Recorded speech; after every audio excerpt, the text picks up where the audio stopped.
விஜயின் அரசியல் பிரிவு சிறப்பு அதிகாரியாக ரிக்கி ரத்தன் பண்டிட் வெற்றிவேல் நியமனம் செய்யப்பட்டுள்ளார். இது குறித்த கூடுதல் விவரங்களுடன் இணைகிறார் செய்தி தலைமை சண்முக சுந்தரம். வணக்கம் சண்முக சுந்தரம், கூடுதல் விவரங்களை சொல்லுங்க. விஜயின் ஆஸ்தான ஜோதிடராக அறியப்பட்டவர், விஜய் சுனாமி வெற்றியை பெறுவார் என கணித்தவர், விஜயின் ஆஸ்தான ஜோதிடராக அவர் கட்சி தமிழக வெற்றிக்கழகம் பெயர் சூட்டியவர் என பல காரணங்களுக்கு அடிப்படையாக விஜயுடன் நெருக்கமாக இருந்த ரிக்கி ரத்தன் பண்டிட் வெற்றிவேல் என்பவருக்கு தற்போது ஒரு அரசு பதவியை விஜய் ஏற்படுத்தி கொடுத்திருக்கிறார்.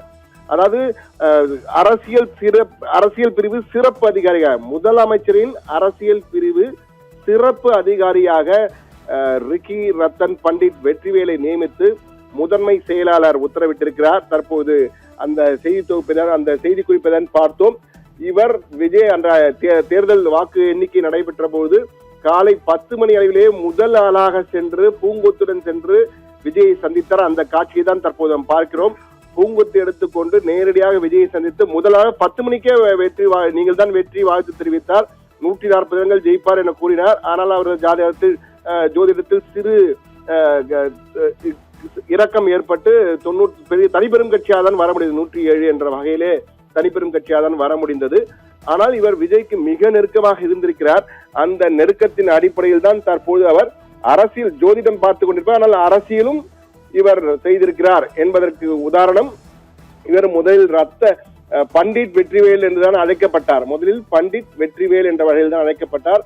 ஆனால் டெல்லியில் சென்று செட்டில் ஆன பிறகு 2008 டெல்லிக்கு இடம்பெயர்ந்திருக்கிறார். அதன் பிறகு ரத்தன் என பெயர், ரிக்கி ரத்தன் என பெயரை மாற்றிக்கொண்டு ரிக்கி ரத்தன் பண்டிட் என்று மாறிவிட்டார். ஆனால் அவருடைய முழு பெயர் ரிக்கி ரத்தன் பண்டிட் வெற்றிவேல் என்பதுதான் அவர் முழு பெயராக இருக்கிறது. இவர் முன்னாள் முதலமைச்சர் ஜெயலலிதாவுக்கும் ஆன்மீக வழிகாட்டுவராக, ஆலோசகராக இருந்திருக்கிறார் என்ற தகவலும் தற்போது கட்சி ஆரம்பித்திருக்கிறது. இவர் விஜய் 2026 தமிழ்நாடு சட்டமன்ற தேர்தலில் சுனாமி வெற்றியை பெறுவார். ஏனென்றால் விஜயின் ஜாதகம் சுனாமி ஜாதகம் போன்று அனைத்தையும் அள்ளி அடித்து விட்டு வெற்றி பெறுவார் என்ற வகையிலே இவர்தான் கணித்திருந்தார். அந்த கணிப்பு தற்போது முழுமையாக 140 இடங்கள் 170 இடங்கள் என்றெல்லாம் கணித்தார். அதெல்லாம் நடக்கவில்லை. ஆனாலும் ஆட்சியை பிடித்திருக்கிறார் என்பது மிக முக்கியமானது. எனவே தமிழக அரசியலில் ஒரு சுனாமி போன்ற மாற்றத்தை ஏற்படுத்தும் என்று அவர் குறிப்பிட்டது தற்போது நடந்திருக்கு என்றுதான் குறிப்பிட வேண்டும். எனவே விஜயினுடைய ஆஸ்தான ஜோதிடராக இருந்து வந்த அரசியல் ஆலோசகரும் இருந்திருக்கிறார் என்பது தற்போது அவருக்கு அந்த பதவியை கொடுத்த பிறகு தெரிய வந்திருக்கிறது. எது எப்படி இருப்பினும் தற்போது ரிக்கி ரத்தன் பண்டிட் வெற்றிவேல் விஜயின் சிறப்பு அதிகாரியாக, விஜயின் என்பதை விட முதலமைச்சரின் சிறப்பு அதிகாரியாக அரசியல் பிரிவு, இன்னும் சொல்ல வேண்டால் அரசியல் ஆலோசகரான சிறப்பு அதிகாரியாக அரசு பணியிலே தற்போது நியமிக்கப்பட்டிருக்கிறார். சிறப்பு உத்தரவின் பேரிலே இதை முதலமைச்சரின் தனி செயலாளர் தற்போது உத்தரவின் மூலமாக, அரசு ஆணையின் மூலமாக தற்போது தெரிவித்திருக்கிறார்.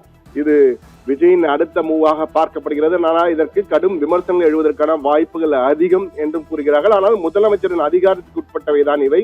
அவர் யார் வேண்டுமானாலும் அவருக்கு தனி அதிகாரியாக நியமித்துக் கொள்ளலாம் என்பது பொதுவாகவே நடைமுறையில் இருந்து வருகிறது. ஆனால் இவர் ஒரு ஜோதிடராக இருந்து வந்ததால் தற்போது விமர்சனங்கள் எழக்கூடும். ஆனால் விஜய் மிக தெளிவாக இந்த உத்தரவை பிறக்கும்படி உத்தரவிட்டிருக்கார். அதன் அடிப்படையில் இந்த உத்தரவு பிறப்பிக்கப்பட்டிருக்கிறது என்பதுதான் தற்போது நமக்கு கிடைத்திருக்கும் தகவல். ஆனந்தி.